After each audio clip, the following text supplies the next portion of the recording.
नमस्ते, मैं उज्ज्वला महाराष्ट्र पूना से। अक्टूबर महीना चल रहा है दोस्तों, और गुलाब के पौधे में पुराने पत्ते गिर के अब नई नई शूट निकल के आ रही है। ये तो आपको पता है। अब धीरे धीरे जैसे जैसे सर्दियाँ ज़्यादा होती जाएगी, सर्दियों के दिन आएंगे, वैसे वैसे इनमें फूल भी खिलेंगे, क्योंकि गुलाब का सीज़न ही सर्दियों का होता है। सर्दियों में इसमें बहुत अच्छे से फूल आते हैं। अब गुलाब के पौधे में हमें हमेशा ज़्यादा खाद देनी पड़ती है। बाकी पौधों को जितनी खाद देते हैं उससे थोड़ी ज़्यादा गुलाब को खाद चाहिए होती है, क्योंकि ये बहुत ही हेवी फीडर पौधा है।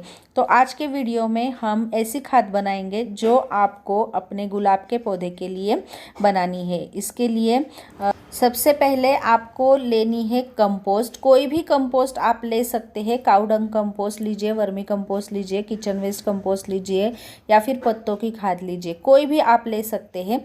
एक बार वो यूज़ कर ली तो अगली बार आप जब भी ये मिक्सचर बनाएंगे उसको आप कंपोस्ट की दूसरी वैरायटी लीजिएगा। मतलब इस बार अगर वर्मी कंपोस्ट लिया तो अगली बार काऊ डंग कंपोस्ट लीजिए।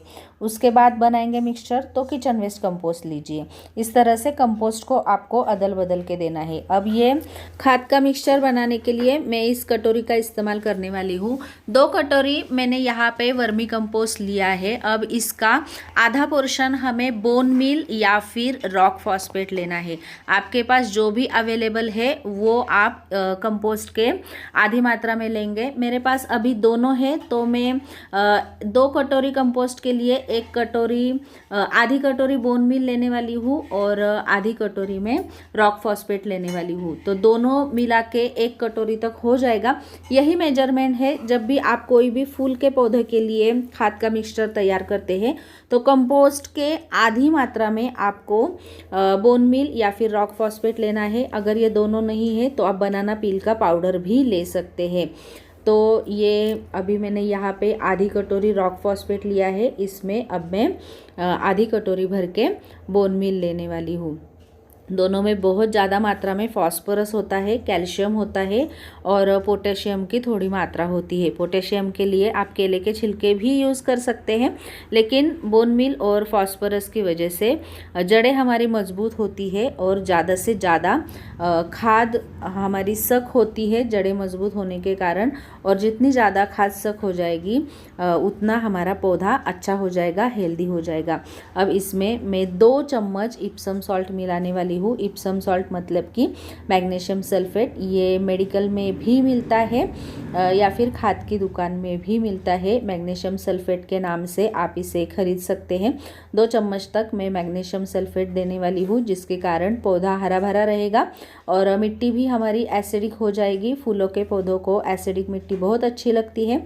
तो इप्सम सॉल्ट का इस्तेमाल तो हमें हमारे हर पौधे में करना ही है, चाहे वो फूलों वाला हो या फिर डेकोरेटिव प्लांट हो। तो इन 2 कटोरी के मेजरमेंट के लिए मैंने 2 चम्मच इप्सम सॉल्ट लिया है। आप जब भी गमले में गुलाब के पौधे लगाएंगे उस वक्त आपको थोड़ी बहुत केमिकल वाली खाद का इस्तेमाल ज़रूर करना चाहिए, ताकि अच्छे से रिज़ल्ट मिल जाए। अब इस मिक्सचर के लिए मैं 1 चम्मच भर के DAP यूज़ कर रही हूँ। आप DAP यूज़ कर सकते हैं, NPK यूज़ कर सकते हैं या SSP यूज़ कर सकते हैं। इनमें भी बहुत भारी मात्रा में नाइट्रोजन, फॉस्फोरस और पोटेशियम होता है, लेकिन इन तीनों में से कोई भी एक चीज़ आपको एक बार इस्तेमाल करनी है। तीनों चीज़ें एक साथ आपको नहीं इस्तेमाल करनी है, इससे पौधा खराब हो सकता है। केमिकल वाली खाद बहुत स्ट्रांग होती है, जो घुलती तो बहुत जल्दी से है मिट्टी में, लेकिन मिट्टी को ख़राब भी करती है। इसलिए ऑर्गेनिक के साथ साथ आपको केमिकल का थोड़ा सा इस्तेमाल ज़रूर करना है, लेकिन बहुत ही थोड़ी मात्रा में। आप कोई भी एक खाद इसमें केमिकल वाली मिला सकते हैं। मैं यहाँ पे 1 चम्मच भर के DAP इसमें ले रही हूँ। अब इसके साथ में थोड़ी सी नीम खली लेने वाली हूँ। वैसे तो पूरी पोर्शन का 10वां भाग आपको नीम खली लेनी पड़ती है, लेकिन अब मैं ये मेजरमेंट में नहीं जाऊँगी। मैं अंदाजे से 2 चम्मच भर के नीम खली मिलाने वाली हूँ। नीम खली भी हमारे पौधे की मिट्टी को अच्छी बनाती है। कोई भी कीड़े मकोड़े, चींटियाँ नहीं होती है और गमले के मिट्टी को ठंडा भी रखती है नीम खली। तो नीम खली और कंपोस्ट कंपोस्ट तो आपको कंपलसरी लेना ही है हर एक पौधे के लिए। इसके बाद मैं इसमें थोड़ी सी माइक्रोन्यूट्रिएंट पाउडर मिलाने वाली हूँ। माइक्रोन्यूट्रिएंट पाउडर ये ऑप्शनल है, अगर आपके पास है तो आप ले सकते हैं, अगर आपके पास नहीं है तो नहीं लिया तो भी चलेगा। इसके बदले में आप सीवीड लिक्विड फर्टिलाइज़र भी यूज़ कर सकते हैं। सीवीड लिक्विड फर्टिलाइज़र में भी बहुत ज़्यादा मात्रा में माइक्रोन्यूट्रिएंट होते हैं। उसके साथ साथ ये जो हमने नीम खली मिलाई है उसमें भी बहुत ज़्यादा मात्रा में माइक्रोन्यूट्रिएंट होते हैं, और कंपोस्ट वगैरह में तो होते ही होते हैं। लेकिन ये गुलाब का पौधा है इसलिए मैं थोड़ा सा एडिशनल खाद का इस्तेमाल करने वाली हूँ। तो 1 चम्मच भर के हो जाएगी, इतनी मैंने माइक्रोन्यूट्रिएंट पाउडर ली है। कोई भी कंपनी की आप ले सकते हैं, ऐसी कोई ख़ास कंपनी की रिक्वायरमेंट इसमें नहीं है। तो 1 चम्मच माइक्रोन्यूट्रिएंट पाउडर इस 2 कटोरी कंपोस्ट के लिए काफ़ी हो जाएगी। अगर आपके पास ह्यूमिक एसिड है तो आप ह्यूमिक एसिड का 1 चम्मच इसमें डाल सकते हैं। उसका भी मिक्सचर में बहुत अच्छा फ़ायदा होने वाला है। अलग से डालने से अच्छा आप इसमें मिला के पौधे में दे सकते हैं। अब इसमें हमें मिलानी है सीवीड के जो ग्रैन्यूल्स होते हैं या फिर दानेदार जो सीवीड होता है, वो अगर आपके पास है तो वो भी आप इसमें 1 चम्मच तक मिक्स कर सकते हैं। ये भी काफ़ी फ़ायदेमंद रहता है हमारे पौधों के लिए। और हमेशा की तरह कोई भी फंजीसाइड पाउडर आपको इसमें मिक्स कर देनी है। यहाँ पे ट्राइकोडर्मा, साफ, बाविस्टिन जो भी आपके पास है वो आप इस्तेमाल कर सकते हैं।